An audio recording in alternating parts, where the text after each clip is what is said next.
Welcome to the Business of Dance podcast, where you'll learn what it takes to create your dream professional dance career.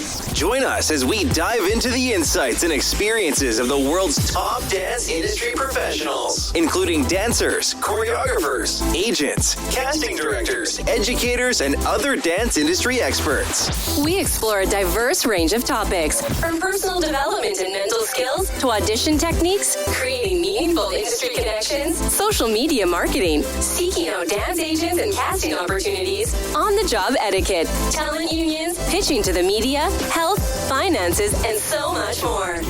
Here is your host, Menina Fortunato. Super excited about today's guests. And I say guests plural because we have two today, two individuals who have very unique backgrounds. That's going to definitely lead to an interesting conversation. So without further ado, I'd like to introduce our first guest. He is the CEO of Dance One, which is the premier producer of more than 500 yearly elite educational and competitive dance events and one of the largest dance brands in the world. However, before joining Dance One, he was a senior partner at TZP Group, where he helped lead the initial strategic investments that created Dance One in 2023. Let's give some virtual love for Dan Galpern. Welcome, welcome. Hello. Thank you. It's a pleasure to be here. Thank you so much. And our next guest is the VP of Dance One and the executive director of Dance One's Break the Floor tours. He's originally from New Jersey, and he established himself as one of the finest tap dancers and choreographers working today. Most recently, he's been a top faculty member of Jump Dance Convention for more than 20 years, including 6 as tour director. Additionally, he was named in 1997 the World Tap Champion and a recipient of a Princess Grace Dance Fellowship Award. He was also toured the world as a soloist with the internationally acclaimed Manhattan Tap Company and featured at the Supper Club on Broadway. In the 40s review, This Joint is Jumpin'. He's also created his own tap company, Tapaholics, which debuted at the famed Duke Theater in New York City. Please welcome Mike Minery. Hello, hello. Hi, Nina. Hi, thanks. Thanks for having me, everybody. Yes. Okay. Let's start at the beginning. I'm going to start with Dan. I'd love to hear your backstory because you're not our typical guest, I must say, but you have a very unique background. How did you even get into the dance world? Not even just Dance One per se, but how did you can also talk about a little bit about your business background, but what led you to eventually becoming. Yeah. So first of all, thank you for having us. My first involvement with the dance world, I have 2 daughters. I have an 18-year-old who is graduating she had her last day of school on Friday, and she's graduating this coming Thursday. And then I have a 14-and-a-half-year-old now who's just about to start high school. And both of them were dancers, and they were part of Downtown Dance Factory. We live in New York City. Both of them came up through that. Neither of them danced competitively, but I knew the teams that were competing competitively, and as a result, got exposed to that as well through them. And then my younger daughter fell in love with ballroom dance. She was one of the kids who was watching Dancing with the Stars when she was, 5, 6, 7, 8 years old. And while she was taking dance, had really said, I really want to learn ballroom. And we actually found a studio for her in Soho, which happened to be Val Chermovsky's studio. And so she's been dancing with me, down in Soho for 5 years.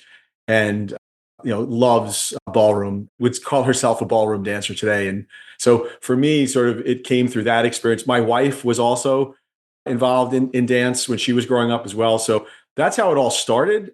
What really I was most impressed by was just the incredible athleticism of dancers, and frankly, young dancers, as good as you got older, to see just this incredible amount of talent that was being created. And so that's what started me looking at it, not just as dance as an art form and the beautiful artistry of it, but really just the industry itself. And it piqued my interest. Amazing. So when did the business opportunity to even create Dance One? Do you want to even explain to us what is Dance One? It's a conglomerate of a bunch of different dance brands. How did that all form? I'll take the second part first. And so Dance One today, we produce over 500 events each year through 21 brands. Those brands were previously owned a brand called Star Dance Alliance. So large brands like Star Power, I believe, Imagine, and those are really competition only businesses and brands. And many of you are nodding. I'm sure many of you competed. I think that there's someone on the call who was a runner-up at one point for Star Power. Is that right, Mike? Yeah, yeah. I was first runner-up. I never won. I was Mr. Star Power, first runner-up. So you have on that side of the business, that was founded by Gary Pate, and Gary is still working with us today and an icon in the space. And then on the other side, you had a whole bunch of convention and competition businesses, which are Jump, Nouveau, Radix, 24/7, Chaos, and now we added obviously Ovation and the Dance Teacher Summit, which is a B2B event for dance teachers. Through that, we're basically producing over 500 events a year. And what that means is for the people on the, that I can see on the screen and listening, is that every weekend there are probably 30 or 40 events that are happening somewhere in the country, and we're producing those. We're bringing the best dancers in the world together. And that's what excited me about building this business, was the ability to have scale where you could reach 500,000 kids between the ages of 8 and 18 over the course of a season, and really invest in technology and all of the artists and teachers to elevate everything so that you could produce the best events in the world. Because what we really want to have happen is we want to make sure that every dancer and every teacher that attends our events and every parent that attends our events, they can just see the exceptionalism, not just in the training that's happening for the kids and obviously the incredible performances and talent that's coming to our events, but also with world-class choreographers, many of which and we're talking about one of them, Brian Friedman, right, Blake, and on and on and on, who have been with us for a long time, and someone like Mike Minery, who's been working with us, working with the Jump brand since it started, right? So that's how we brought it all together, and the business came very simply. I was very focused on youth enrichment and youth sports, and what I noticed was the rise of the female athlete back in 2018 and 19. And it really was through soccer and watching in the United States, soccer becoming the girls are better than the boys from a U.S. international perspective. It's understood women's soccer in the United States is men are nowhere near on an international stage, and the women are at the top of the international stage. And so for me, that made me think about what was going to happen with the next generation of female athletes as more and more of them came of age. And we're now seeing this path. And with that, started looking at different categories. And I obviously already knew dance, and I had met the owners of Jump and Nouveau and the like back in 2020. And when in 2023, I saw an opportunity to put that business together with the SDA business to create something that really had the scale we needed to be able to be successful and be able to invest the way we needed to invest in the community. What I saw was just the exceptionalism of the female athletes, and frankly, the fact that the male athletes are awesome too in dance, obviously, but that you can see a sport that is, driven and dominated by just incredible female athletes. And so for me, that's what excited me about really investing behind it, and then also building out, a bigger platform for everyone to participate in. That's amazing. Well, you definitely made history, because I remember hearing about it in the dance community. I'm like, what is Dance One? And then you become like the Disney of dance, where it's like this big holding company, big conglomerate of companies under one big umbrella, hence Dance One.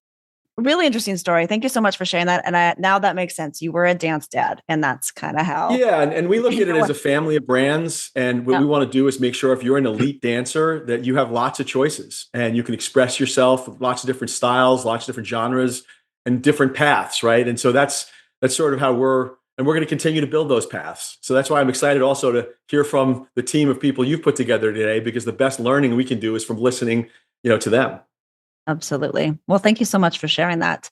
Now, Mike, I want to pass it on to you. Now, you have a very different background, the life of a dancer. So I'd like to hear the New Jersey boy, the tapper. Let's talk about that journey. How did that all begin leading up to where you are today? I started dancing when I was 3 years old. My mother put me in dance when I was 3. My grandmother loved it. My mom danced. My sister's 2 years younger than me, so she danced as well. So We were 5 and 3, and I loved it from the beginning. I always loved it and grew up as a competitive dancer. I did all genres until I was 18. But I started to really focus on tap dancing, and mainly because of Gregory Hines. Gregory Hines was my idol. I saw him when I was about 15. And, when I grew up, it was Broadway tap. It was all the arms and the sequins. And the very first time I saw Gregory Hines was on PBS, flipping through channels. I see PBS, Tap Dance in America. Gregory Hines is the star of it. And he's got just a regular shirt, regular pants, and he's moving his arms in this very just masculine, athletic way. And I immediately identified it as from dancing from 3 years old until 16, 15, 16 as a male dancer. I started screaming for my mom. I was like, Mom, look at this guy. He's got no arms and no sequins. I'm like, why am I not dancing like this guy? And I immediately fell in love with rhythm tap. That was, now rhythm tap is very big in competitions, but at the time it was mostly Broadway tap, and it didn't exist in the competitive space. Right around that time, I was lucky to grow up in New Jersey. You can probably hear my accent from time to time. I hear a little bit. It comes out, especially when I get, excited. I was able to go into New York City. I was lucky. I lived right next to New York. I'm 10 miles west. And I would go to Broadway Dance Center. I would go into Steps, and I would go there was a place called Woodpeckers back in the day that Brenda Buffalino and the Tap Dance Orchestra used to rehearse at, and they would have workshops. And I would go there and start to learn how to do rhythm tap and learn the history of tap dancing and all those things. I was also lucky enough to get into a tap company called the New Jersey Tap Ensemble with Deborah Mitchell. A lot of great tap dancers. We all grew up in that company. Jason Janis, Paris Mann, Maurice Chestnut. A lot of us were young kids. And she was the one that first time I ever danced with a live pianist was at the first rehearsal with the New Jersey Tap Ensemble. So I was lucky to live in the New York area where tap dancing really thrived in rhythm tap. And then also right around that time, Bringing the Noise, Bringing the Funk came out. And that was I must have saw that show 50 times. And we used to all go to the standing room only, the tap dancers, and we would all just go watch Savion and Bakari and then Bringing the Noise on Broadway. And it was, again, jeans, T-shirt, hip hop, different types of music. It was it just at that time when I was very blessed to be in New York City in the late 90s, early 90s, where tap dancing was really transitioning into what it's becoming today, what it is today, and how it's so vast now. It wasn't, back then it was, like I said, sequins and arms with the Broadway, or you kind of did It Don't Mean a Thing. And now it's you can dance to rock, you can dance to pop, you can dance to rap. And that was a lot of Savion's doing, from having Bring the Noise, Bring the Funk be such a huge hit and use so many different styles of music. So that's kind of my story. And at that time, I was trying to do my own shows, and Jump started a convention, Break the Floor. We started Jump. And when I got hired to do it, when they told me the name of it, I laughed because I was like, Jump, picture it. It hasn't worked yet, right? It's not a big convention. It's not even a dance term, right? Just Jump. I'm like, Jump. I'm like, that's not a great name. I'm crisscross, make it jump. Yeah. I'm like, Jump. I'm like, I don't know if I like that name, because everything else was kind of longer, like the Dance Educators of America, the Dance Masters of America. So there was long names. One word, Jump, just something that kind of hit like that. I started with Jump, and 22 years later now, the last year, I'm now moved into a more executive role, thanks to Dan, and I'm sure we'll get into that. But I was the tap teacher on Jump for 15 years, and then became the tour director for 6 years. Ran Jump through COVID and all those times, fun times. Yeah, we had the squares, the tape squares, and the masks, and it showed you how. Yeah, it showed you how, I guess, dedicated the kids were, because no matter what the restrictions were, people came to the events to come take dance lessons. We had masks, we had temperature checkers, we had boxes. I had grandmothers saving boxes during lunch, during the rooms, because we had designated boxes for everybody. It shows you how much, when you're a dancer, you just love it so much. Yeah, the sacrifice. I mean, we're going to look at that time in history, and our grandkids are going to be like, what in the world are you guys doing? It's crazy. It was the Twilight Zone. I like to call that 2020 to 2022 is a bit of a Twilight Zone. Absolutely. But for those of us that survived the storm, it also, there was some blessing in disguise, which I kind of feel was Dance One kind of on the heels of that? I mean, 2023 timing wise, I feel was there a bit of a shakeup, storm? I mean, we all went through a storm during that time, but it's interesting you say that. I mean, I think that was one of the reasons why. I mean, we saw a lot of. I mean, from a background perspective, yes, I was a private equity investor Before that, I ran a company for a media business from the time I was about 29 to 35. And then before that, I worked in private equity again. So I've kind of moved in and out. But I've always looked at businesses from an operational perspective as, I've always invested in technical brands, niche businesses that get, really enthusiast and engaged, passionate people together, and health and wellness. So when COVID was happening, I was very focused on getting people outside, getting people off of a device, getting people out of, all of the things that we were trying to do ourselves and for our own families, we were trying to do at scale. And so that was part of when I was sitting and thinking about what are the places you'd want to be coming out of this experience. I was just focused on, wouldn't it be great if we just helped more people at scale get healthy, mental health, physical health, get outside, get off devices. And so when we started exploring the dance category again and saw an opportunity to put, two businesses together, which hadn't been done before, like anything else, it's about bringing, I moved around a lot as a kid.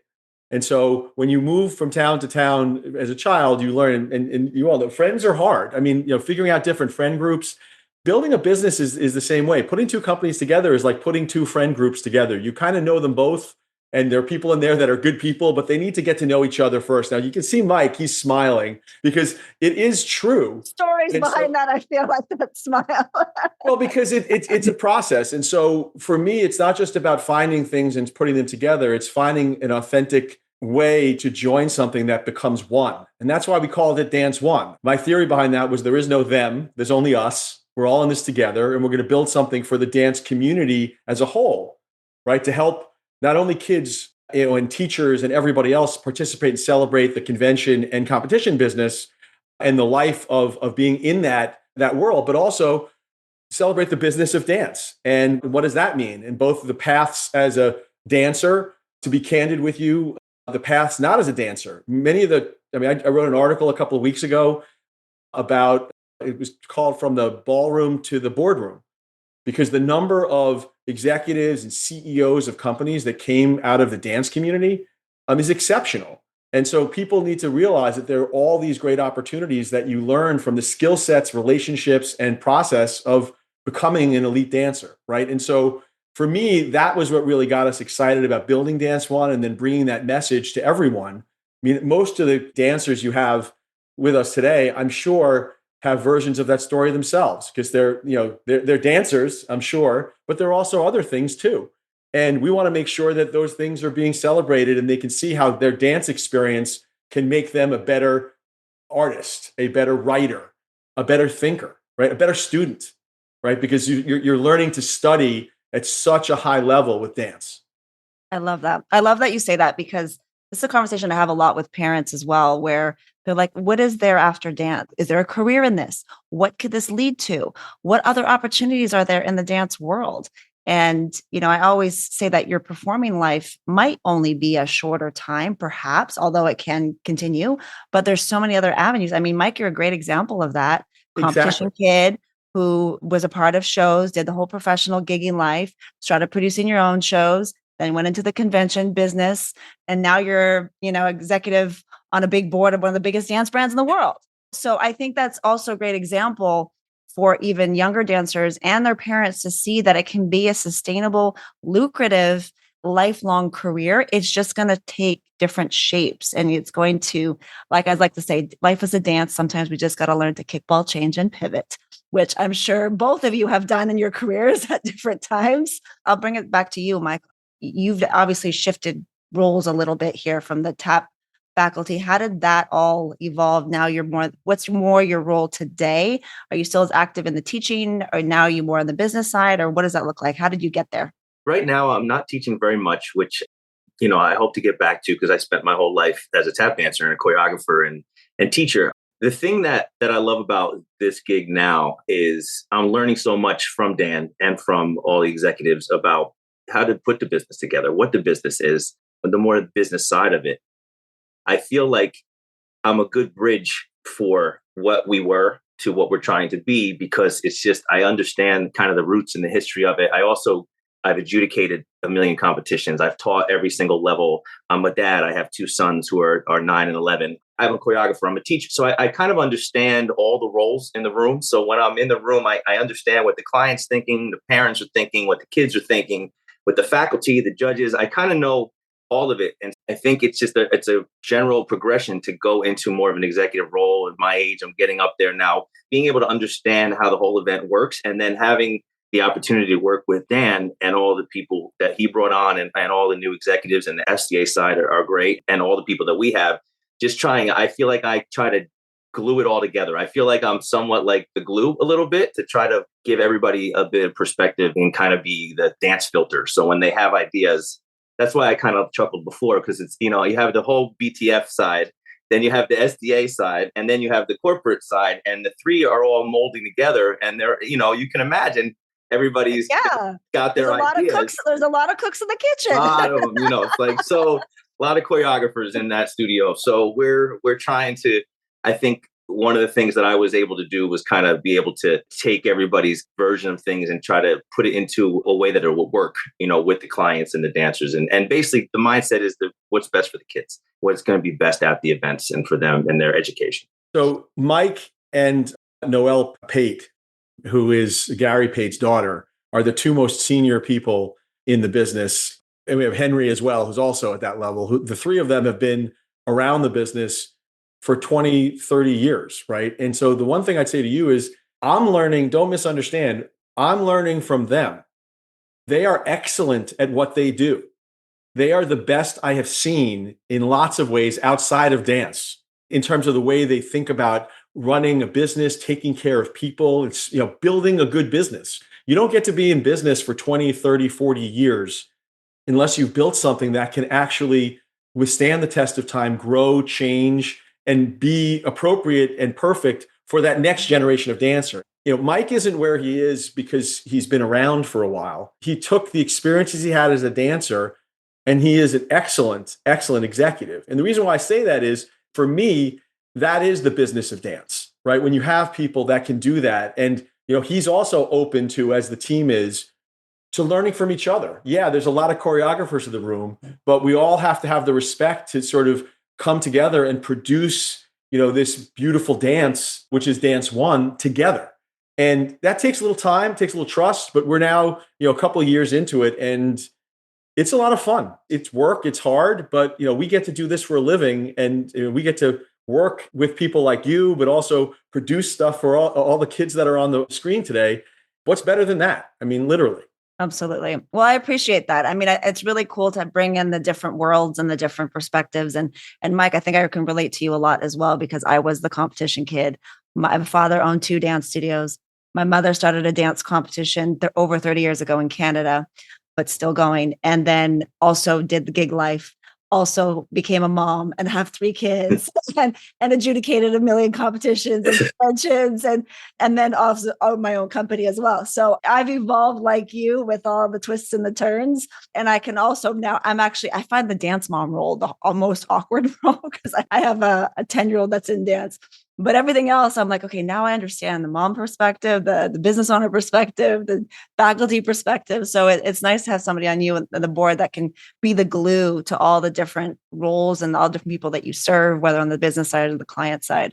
Well, I'd love to know, what is the vision of Dance One? Where are we headed? Because I know there's some stuff going on with Julianne Hough and Derek as well with Ovation. You want to touch on what's coming your way that you want to share?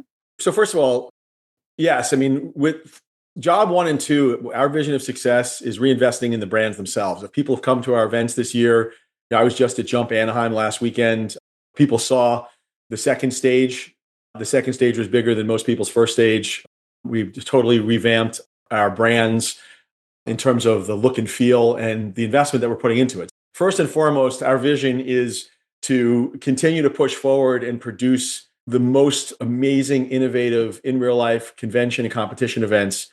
Invest in our technology and the systems that we're doing to sort of track everyone's performance so that they can see it afterwards. And we have a system that we use which will help dance teachers and students learn, because they'll get videos alongside that. We call it CODA, where Mike can talk a little bit about that. We're enhancing that. It was 1.0 for the last 5 years. We're doing 2.0 right now.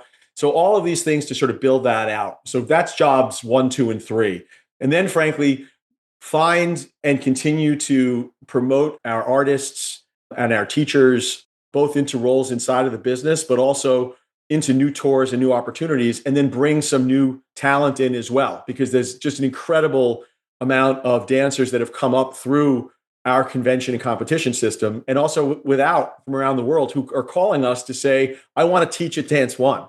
And so we want the dancers to get those incredible choreographers, and we're going to bring them to them. So that's jobs 1, 2, and 3. And that's both for the convention events and the convention and competition events. And then, yes, we're going to expand the genres of dance. And the best part about the dance community that I see is just the evolution of it is constant. We've had genre-specific things before, like Chaos, which focuses on hip hop. We've been multidisciplinary for most of what we have done. Ovation, which is launching this fall, is a partnership with Derek and Julianne Hough and Val and Jenna. And then, if you look at the roster of artists and choreographers, it's just world class up and down, as you'd expect, from Dance One, but it's also people that you're watching on TV every couple of weeks as well. And so that's really ballroom focused. There's going to be opportunities for multidiscipline there, but the center of that is going to be around really honing those ballroom skills. And so we're excited about that. That's launching this year. And then lastly, we're adding in the Dance Teacher Summit, which had happened pre-COVID and hadn't happened in years. And that's just to get the dance teacher community together to learn from each other, just like getting 600 seniors or teens in a room together, from all over at an exceptional level to learn from an artist. They're also learning from each other, right? And the same thing goes with dance teachers and studio owners to do that too. So we're going to be doing that. But in terms of the broader vision, dance is, as I'm sure everyone on this podcast knows, it is the number one consumed content globally on social media. And there's a reason for that, because it speaks a language that is universal. It's joyful, and it's about connecting and doing something together and feeling part of something. And so we're going to be building and continuing to build out our content business to speak to that, and to also give dancers a voice, and frankly, give dancers opportunities to earn livings doing those sorts of things in a way where it serves them, because we want to make sure that dancers can have lots of different careers. And then we're going to be going globally, taking our brands overseas. There's no doubt we have demand for our brands all over the world. And we're going to be very careful about how we do it, but we don't want to force everyone to have to come to the United States to compete in our events. And we also want to give our great dancers in the US an opportunity to see what it's like competing in Europe and Asia. It's a whole different world. And then, obviously we have an apparel business. People see them at our events. We're going to be continuing to upgrade that so that people can get the experience, dancers get the experience of high quality, but also collaborations with world-class brands. And then lastly, some of you probably have seen the partnerships that we're doing. We helped launch the show Etoile. I hope you guys are all watching. It's on Amazon Prime, from the creators of The Marvelous Mrs. Maisels. So working with Marguerite and others on that, bringing that to life at our events, celebrating ballet and other forms of dance, and building authentic partnerships that frankly also raise the awareness and shine a bigger light on the dance community. That's why we formed Dance One. So all of those things are happening. And then the last piece is our foundational work, which is making sure that dancers get jobs, that the Dance One Foundation is helping fund scholarships for college, that we're creating a scholarship program. We have auditions that are happening at our events for kids to get scholarships to college, and auditions to get jobs post competing in our events and attending our conventions, so that we're not just a moment in time. We're actually, again, there is no them, there's only us. We're one community, that we're helping dancers figure out that path for them. And whether that's becoming a world-class executive or being a world-class dancer or working, frankly, for us, we want to make sure that those paths are open and that they're learning them, and that we're a door to all of that. That's amazing. Mike, do you want to add to that or anything? Yeah, the only thing I'll say is Dan, as you can see, he hit every point and was fantastic. He's always on point. But I will use Jump Anaheim as an example. Jump, a lot of the hard work that we've been putting in over the last year and a half, finally all kind of came together at one event. And it was Jump Anaheim, where we had our second stage, which Dan talked about, which has LED. A strip in the back has LED screens, which we never had before. It was just a curtain, backdrop. And then We have stage 1 has all new LED walls for Jump. And then we also had a pop-up for Ovation where Derek Huff taught the teens ballroom on. He popped in, taught the teens ballroom, a little bit of an Ovation kind of a advertisement, but he spent an hour with the teens and some of the seniors and taught them ballroom. Marguerite Derricks was there to promote Etoile and our partnership with Amazon. We had Wade Robson there teaching. He's doing a Keeping Kids Safe initiative. He has a seminar with the parents, which Dan, I know, is passionate about.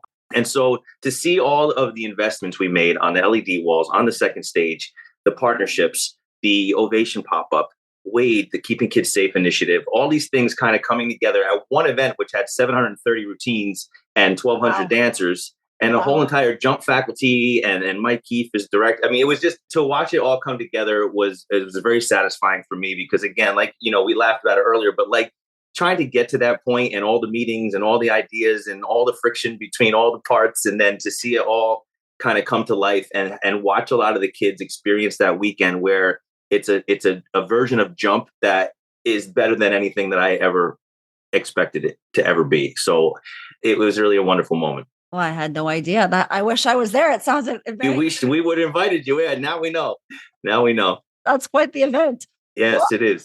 Well, I know I could talk to you guys for ages. There's so many directions I'd love to go in, but I also want to be respectful of time and give an opportunity for our Business of Dance mentees to come up and ask you a question, since they are essentially your audience as far as clients are concerned, and their parents, I'm sure, are listening off camera. Dancers, if you have a question, we'll bring you up one at a time. All right. I have a question. Nalini. Hi, I'm Nalini. I'm originally from Australia, but I'm living in Germany. And right now I'm in Croatia because I'm at World Finals. So I'm like outside here somewhere. I'm 16 years old. And really what you guys are doing like really inspires me a lot. Like this whole giving like dancers the opportunity to have like dance conventions and have like a career in dance and really supporting them. That really, it's like really showing me like what I kind of want to do in the future. Because when I came to Germany, I opened my own brand, like my own business, and I host like dance events as well. So for example, like in the winter, we had our first dance workshop and we brought in like international choreographers and we had over 100 dancers there, like here in Germany and stuff. And I really want to like branch it out and make it like more what you guys are doing, because I feel like in Germany, there's not really that many like dance conventions and stuff, generally in Europe. So I think it's like so cool that you guys have said, oh, we're going to bring some like dance conventions, like Jump or something over to Europe and stuff. But what tips would you give me for like starting out? Because I am still starting out, but I really want to make something like give the dancers like opportunities. I feel like that's so inspiring what you guys are doing. So what tips would you like give me? Mike, you want to go first? Oh, no, Dan, I think you're the business guy. I think you need to give business tips. So first of all, everyone's backgrounds are great. Yours is my favorite. I actually thought about like sitting out. I love getting people outside. So it looks like you're outside, which to me is just awesome. What I would say to you is you're doing it. The most important thing that you can do is don't let someone tell you because you're 16 or 17 or 12 that you can't be a business person, that you can't start thinking about what would I build and try. Just like dance, and by the way, I hate to be the bearer of this, all of life, a lot of success is about failure. Yes. A lot of success is about trying things and really learning as you go. And the best time to do that is when you're young and you can try different things and really learn. So first and foremost, I love hearing that you're doing these things. I started my first business when I was 15 years old, and I could tell you, learned a lot from that. My daughter started her first business, my older daughter, when she was 12. And the process of that, I would say, is really important. But then the second thing is this: reach out.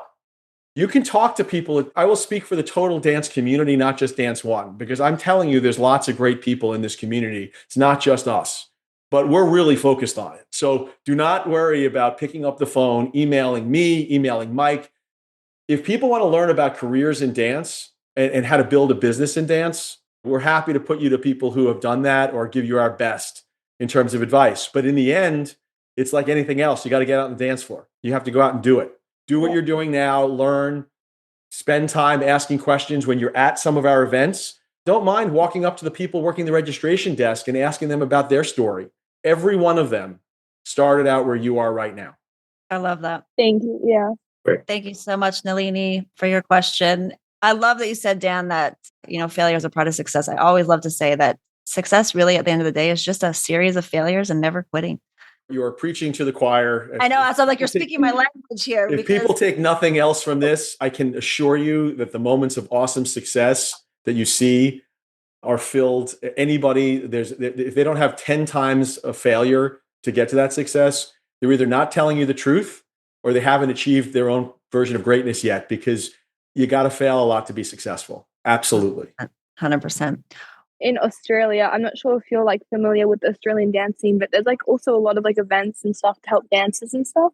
But I feel like when I came to Germany, because I live here now, it's like a bit behind like America and Australia. Like they don't have that many like workshops or intensives or like conventions that you guys like have. So I would really love to come over and like see what like a convention is like and stuff. So it's always like kind of hard to get like the dancers to be like, push yourselves, try something new, because they're not like familiar with it, because a lot of people are just competing and not just taking classes as well and doing stuff like a workshop or conventions and like trying some like new things. You're doing great. Just keep plugging away and you'll eventually get where you want to be. I love that. All right. Thank you so much, Nalini. We're going to bring up Bree. You are next. Hi, my name is Brianna Albanese. I'm from Connecticut, but I'm currently living in Los Angeles and pursuing my dance career. So in addition to pursuing professional dancing, I'm also a dance educator full time. And I've always been interested in exploring options on traveling to teach. I was just wondering what next steps one would have to take to become involved in teaching at conventions or go about applying. I did it for most of my life. And one of the first ways, I think, is to get a group of dancers really strong that are really versed in your style and what it is you teach. What do you teach? Contemporary, jazz? Anything, pop, hip hop. Okay. So the way it worked for me is I grew up in a dance studio and I started to teach at that studio a little bit. And the studio owner, who was my teacher, started to let me do more and more. And as I had ideas, I had a group of dancers that I really trained from young, maybe for 3-4 years. And they started to really develop my style of dancing and tap dancing and how I really approached it. And then we started to do very well in some of the competitive circuits. And that's how people start to notice you, is when you start to see these dancers that you've trained all of a sudden excelling in some of these competitions and things like that.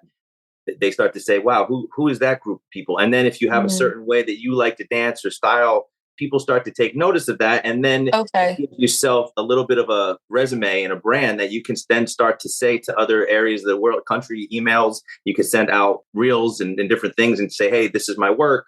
I'm free to choreograph, things like that. I mean, I think the important thing is kind of developing that, what your style is and what your strengths are. And then once you have that, there's a big need for choreographers in the world. Trust me, there's people always looking for new and exciting choreographers. So once you develop, you just start to get it out there. In this day and age with the internet, emails, and YouTube and every other thing, I mean, it's pretty easy to get your stuff material accessible for people to see. And then, I guarantee you, if people like your work, they will start reaching out for you to choreograph. Okay. Cool. Thank you. Well, thank you so much, Bree. So I think I'm hearing just do all your business of dance homework. Part of their homework, they have to get all their marketing assets prepared. So their headshots and their resume and their biography and a website and all their socials set up and the casting profiles and the demo reels. So all that stuff, once it's done, then you'll be in a position where you can actually do some outreach and doing some submissions to the different local studios, out of town studios, weekend workshops, summer schools are coming up, summer camps. And as you build your name and your reputation, then eventually you can go into the convention circuit. Mike, am I absolutely right? You got it better than me. Amazing. Thank you so much, Bree. Great question. All right. Next up, we have Cameron. Hi, I'm Cameron Smith. I'm also from New Jersey. My question is, to start a business or kind of get into that world, is experience mainly important to build that brand or business, or how does that process start? How does it work? Well, first of all, it's the hardest part. And it's like anything in life, the first step is the hardest. Everybody's journey, whether it's as a dancer or as whatever it is you're going to grow up and be, it's going to be yours. It's going to be different. It's like I always say, like to my kids, do your dance, your authentic dance, whatever that is. And the same thing with business. First thing is to figure out the things that you're curious about that you would do for free, that you enjoy, and think about the things that just, make sense to you. Everybody has this. So I always equate things to friend groups because I always think about when I was a kid, I had friends who had different interests. One of them was a really good writer. They were really excellent writer, right? And they ended up becoming a writer. Someone else they were just infatuated with cooking all the time, more than any. So they ended up opening restaurants and so on and so forth. So I would start off with, think about the things that bring you joy or that you frankly think you would love to do, number one. And then think about and spend time researching the people who have done that. The most important lessons that we learn, just like in dance, is understanding the history and understanding, like you have to understand the fundamentals of dance to be a dancer. You have to understand the fundamentals of business or the fundamentals, frankly, of anything. You could fill it in. The fundamentals of fashion, if you want to go into fashion, the fundamentals of accounting, if you want to go into accounting. So learn that and then spend some time thinking about what you would have done if you were those people in those times differently than they did. And you will start to figure out your own path. That was, to be candid with you, I'm just giving you the advice that I took along the way from smarter people than me who, when I was a kid, said, I asked those types of questions and they said, do those things. And it took me on the journey that I went on. And it's been challenging, but a lot of fun. And so I would just suggest now, that's what I would be doing. What I would not do is this. Don't just do something because somebody else is doing it. Don't just do something because someone else made some money doing something. That's not a recipe for success. Yeah. Focus on the things that you are passionate about and you love and that you would read about or curious about, and you will find a business in there. And then, by the way, find other people. There is no way to do this alone, right? Do not misunderstand. Yes, I get to be the CEO of Dance One. Mike is smiling because he knows where I'm going. I'm at the bottom of a pyramid. And I just sit there and all I am is I get to stand on the shoulders of the people that came before me. And I'm just trying to be a good support for everybody. And by the way, it's fun because it's more fun to go on a journey with a group. So what I would suggest is find a friend or two, sit down together, listen to each other and talk about what is it we like about this or don't like about that. That's the beginnings of it all. And then, maybe you join a group, maybe you start a business together. You get my point? Yes, I appreciate it. Thank you so much. Thank you so much, Cameron. All right, next up we have Michaela. Hi, I'm Michaela. I'm also from New Jersey. I love this. My question would be, I grew up around a lot of the ballroom scene, so it was really great to see like Ovation coming out and a lot of its international style. I was wondering what are we going to be seeing with more of the American style of dance? Because I have a lot of children that I teach that are very inspired to continue going. And I just want to know, since I teach the American style, what can we look forward in Ovation with both international and American style ballroom? Mike, do you want to take that one? I can try. I'm also the tap dancer. So the tap dancer, you may know more about ballroom than the tap dancer does. I'm learning a ton about it. But I do know the fun thing. Look, I'm a convention kid who grew up in this, and ballroom has been it's come on lately. It's not been something that was there when we first started Jump a long time ago. In the last decade, you've seen ballroom really rise. And so I know traditionally competitions in the US, we would do all the normal genres, and then ballroom would be just in the end stage competition. But at Ovation, we are doing a ballroom style competition, and they are doing a singles competition, which is Jenna Johnson and Val. This is their idea, but they're saying, just because it is difficult to have a ton of partners. And so a lot of the young dancers who are really taking ballroom every weekend at our events want to use it in a way that's authentic to ballroom. And so we're going to do the singles competition where they're going to do 3 different styles, 90 seconds of each. We're going to have all the details coming out soon. And I'm not the best person to speak about ballroom because I am the tap dancer. But we can definitely get you all that information, exactly what everything is, before I misspeak and say something incorrect, and make sure. But it is very ballroom focused. And the thing that makes me the happiest is it's moving ballroom forward. Right now, we just call it ballroom at convention, which is a very generic way to teach. We are teaching jive and cha-cha. It's all different styles of ballroomers being taught, but we don't actually label it that way. We just call it ballroom. But now this is going to dive much deeper into ballroom, and we're going to have very specific classes for each style. And we want each style in the competition too. So I think it will be a much better ballroom event and bring the education of ballroom forward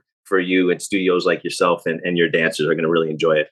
Yeah. And Michaela, just to jump in here, like the thing that's so amazing about dance, and ballroom is a great example of that, is ballroom is changing. Yes, there are traditional ballroom styles, Latin and the like, but you are 100% correct. Why we are doing Ovation and launching it in the United States is because of exactly what you said. So the styles you should expect are going to be, they're going to run the range. And that's the beauty, because what Ovation is now won't be exactly what Ovation is in 15 years, even though it's ballroom. Just to be clear, just like jazz is not the same today exactly as it was 15, 20 years ago. And so that's the fun, and seeing sort of the styles melding together. And you can see it when you watch ballroom today. You can see other styles of dance finding their way in. It's in that journey that that's what we're so excited about, doing something new and groundbreaking, because no one else has done this. And we really think it's overdue, but its time is here, and we're so excited about it. Well, thank you so much, Michaela. And I think it's hilarious, all this New Jersey that's on the call today. Mike. This is Mike did this. Bringing them all out. I know. Yeah. Just attracted all of our Jersey girls. What happened? Love it. And actually, speaking of Ovation, one of our Business of Dance alumni, I think, just did a shoot for you guys. Sienna Morris, do you guys know her? I think that's right. Yeah, because I saw her post something with she's got crazy, amazing legs. Yep. So I was like, is she going to be the face of a lot of the new advertising coming out? Oh, I don't know. But yeah, I was happy to see that when I saw her. All right. Thank you so much, Michaela. Thank you for your question. Next up, we have Elsie. Hi, I'm Elsie. I'm from Iowa and I'm 17 years old. My question was about the Ovation convention competition again. So personally, I have little to no training in ballroom. So I was wondering if this Ovation thing was just targeted for advanced ballroom dancers, or if someone like me with little to no training could attend it to kind of gain more training and education in ballroom. It's for all levels of ballroom. Mainly, we don't want to misrepresented either, because there are going to be a lot of teachers on there who it's going to be multi-genre. So Talia Fadia, Dominique Kelly, Anika Kloon, Will Loftus. I mean, we're going to have jazz, we're going to have contemporary, they're going to have everything, and ballroom, different levels for all ages, all levels of ballroom. Yes, we want anyone who's interested in ballroom. Ovation is the place for you to come, and we'll make sure that there is a room and place for you to, at what the level you're comfortable at, to progress and learn about ballroom. Absolutely. Yeah, and also I think the thing that your question, I mean, thank you, by the way, because when you're making a new business and you're coming up with a new idea, we don't know exactly what's going to happen, right? We're trying something new, and it's hard. And so hearing these types of questions that are coming, we've spent so much time. It's been over a year of putting this together. And so the answer to your question is, we did this because we wanted people to be able to come and be, with this comfort in the areas they know well, but then also get really detailed and disciplined, training from the best dancers in the world in the specific disciplines of ballroom. And you'll figure out which ones are right for you. We wanted to make sure that that's the expansion that's happening. There are more of you than there are of traditional ballroom dancers, and that's all they do at a young age. That's the reality. And what we're trying to do is, I think Mike said it earlier, which he called himself the bridge, which I do think you are in a lot of ways to what's great about Dance One coming together. But we look at Ovation as an incredible bridge for Dance One to bridge that gap, to bring people into the ballroom world. And by the way, get that education, which you may not be getting from your current studio. Yeah. Cool. Thank you so much. So much, Elsie. All right, our last question from our mentees, Gabrielle. My name is Gabrielle. I'm 19 years old. I'm from Quebec, Canada. I have a really simple question. I know that there's not like many dance conventions around here, and I know you talked about expanding, so I was wondering if Canada was also like a part of your expansion plan. Yes. The answer is yes. Some of the best dancers and dance studios are in Canada. We are doing events there now. We do a number of them in Toronto. Canada is an amazing community. And frankly, we have a lot of people that are coming down, and we do a number of events that are right on the border. So in Buffalo and other places.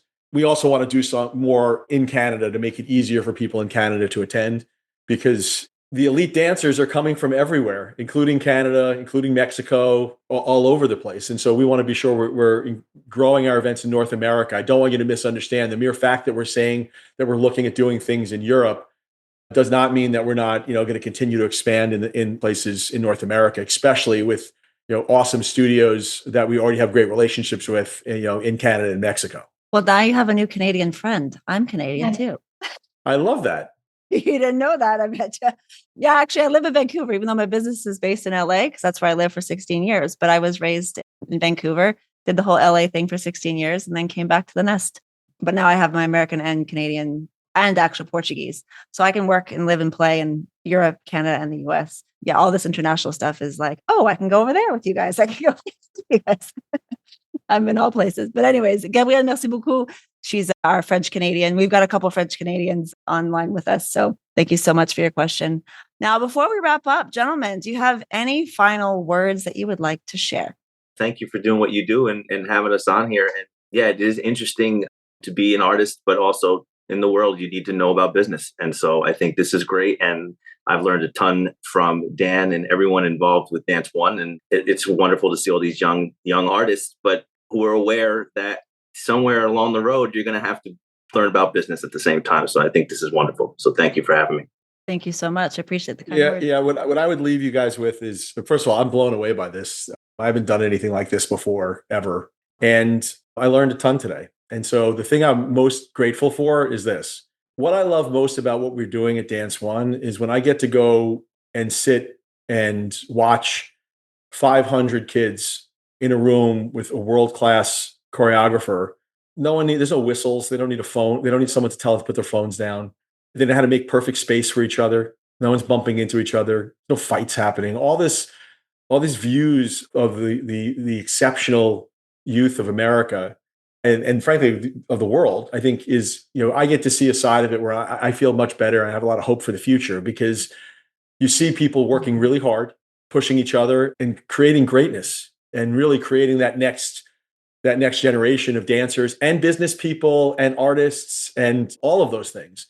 Yeah, I would just tell you guys, like, what you're doing is important. How you're investing your time in yourselves with intentionality is important. Your dance careers are important. They matter. And it's not just about dance. And just like I was a basketball player for all of my life until I went to college, those skills I learned being part of a team, the discipline of having to wake up early, work out when you don't want to, all of those things, they stayed with me to this day. I cannot stress to you how great it was to see all of you, the questions you asked, and understand we're trying to build something too. We need your help. So if you have ideas or questions, we're learning too from each other, because the most important thing is to be a good listener. And so this was just terrific. And I'm really grateful you guys included us on this. I hope we see you all at Nationals and next year and the year after that. But I also do hope that if you're at our events and you see Mike or you see me, come up and say hello, because we'd love to hear from you, talk to you, and just see how you're doing. Thank you both for being so candid and for sharing the behind the scenes of what goes on with Dance One. And I love that you are able to share the business side, because this is a side of the business that we don't really get a chance to talk about. There really isn't a platform for us to talk about the business side. But I'm sure, Mike, as you know, as a dancer, we focus so much on the artistry and the training and the skill, which I believe is very important, but only a fraction of what is really required to be successful, which is why I'm so passionate about creating the business of dance, because I want to educate the next generation so that they understand how the business works, so that they can actually create careers for themselves and be able to live out their dreams. So on that note, gentlemen, thank you so much. It was a pleasure meeting you both. I hope this is a see you later and not a farewell. So great to have you. All right. Thank you, everyone. And that concludes another episode of the Business of Dance podcast. We hope you found today's conversation insightful and gained valuable knowledge. Be sure to join us next time for more inspiring interviews with top professionals in the dance industry. If you enjoyed today's episode, please subscribe to The Business of Dance on your favorite platform and take a moment to leave a review. Your feedback is greatly appreciated. This podcast is brought to you by the Business of Dance online mentorship program to help aspiring professional dancers create their dream dance careers. Thank you for listening. Until next time.